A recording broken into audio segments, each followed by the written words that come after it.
I've seen a couple of your videos in the past, and one of them I thought was interesting that you said every cancer can be cured in 2 to 6 weeks. Can you talk a little bit more about that, and what are some of the ways that that's possible? In my experience, every cancer can be cured in 2 to 16 weeks. Some cancers can be cured in minutes because every doctor in the world that's in office for 20 years or longer knows cases of spontaneous healing. There's even a book out called Spontaneous Healing by a guy I really don't like, just stating that there are cases of spontaneous healing. That means if it's possible, we just have to find a way to access this. That's number one. The second, you get rid of acidosis and toxemia. The second, the body gets alkaline and oxygen-rich. With juicing a lot of greens like chlorophylls, everything that's green has a lot of chlorophyll, gives the body a lot of oxygen.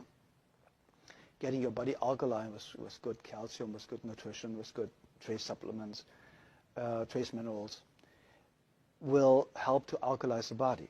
So that means the second you are alkaline, the cancer already stops. It can take a couple of days, a couple of weeks, but it stops. You get the body to a healing pH level, which the pH scale goes from 0 to 14, so 7 is neutral, and you need to be slightly alkaline. 7.36 is ideal. But in the healing phase, you should go up to 7.5. It's a little bit over-alkalizing the system. A great friend of mine, Dr. Martin in Germany, he is using oxygen more step therapy, for example, where you take the blood out, get ionized oxygen, and you lead the blood back in. And you do this 12 times, and you have basically brand new blood like a newborn baby. So you already eliminated the lack of oxygen. You see the blood coming out looks like black. They put the oxygen in and it becomes pink. And it's like legal doping. You get it and you feel so energized and you're so vital. What my MDs in Europe use is vitamin C injections, intravenous vitamin C injections, 100 cc's a day, 3 times a week. That's what we used in certain cases more often. And very often, believe it or not, in my personal experience, the tumors or the cancerous growth was basically gone within a couple of days. And because vitamin C is so powerful and one of the greatest healers out there, you can fix nearly every heart problem, cardiovascular problem with vitamin C.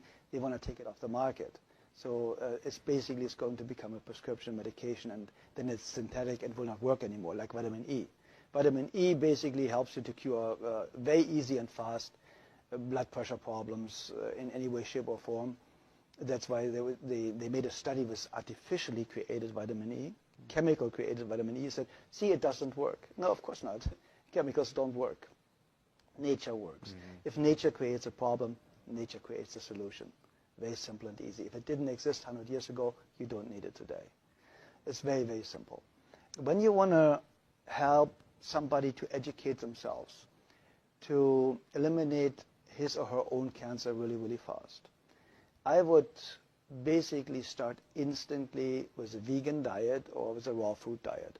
My friend Paul Nissan is one of the greatest raw food chefs. He has fantastic books out there about raw food, so it's accessible for a couple of bucks how to do it. He has free videos all over his website. And I would go instantly on a raw food diet. I would go make sure, if I don't have a very rare kidney disease, to drink a gallon of water a day with half a teaspoon of sea salt in it a day, because we need salt for every body function. We need electricity. And this electricity can only be produced with enough salt, basically. So if you have a lack of salt, you have a blood pressure problem. See, and we're not supposed to have salt, though, too, especially if we have high blood pressure. That's what we're told. Okay, it's the opposite. The problem is they are talking about table salt. Very often, table salt is 1/3 glass, 1/3 sand, and 1/3 salt. So the glass or the sand is scratching the arteries, and they start to bleed. So now cholesterol goes there to stop it from, to make you survive, to stop it from bleeding, so that you don't bleed to death internally. So now they say the cholesterol all of a sudden is the cause of the high blood pressure because it narrows the bloodways. And that's completely absurd, because you die of not enough cholesterol. You do not die of too much. There are people with a cholesterol of 600, perfectly healthy, never been sick in their lifetime.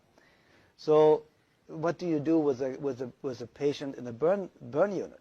You give them 20 to 25 hard-boiled eggs a day, because they know only cholesterol can rebuild brand new healthy cells really, really fast. Nearly 87% of a cell is built from cholesterol. So where does the new cell potential or foundation come from if you have a lack of cholesterol? Everybody should have at least 250 combined cholesterol. And then they tell you LDL and HDL are good and bad cholesterols. It's not even cholesterol.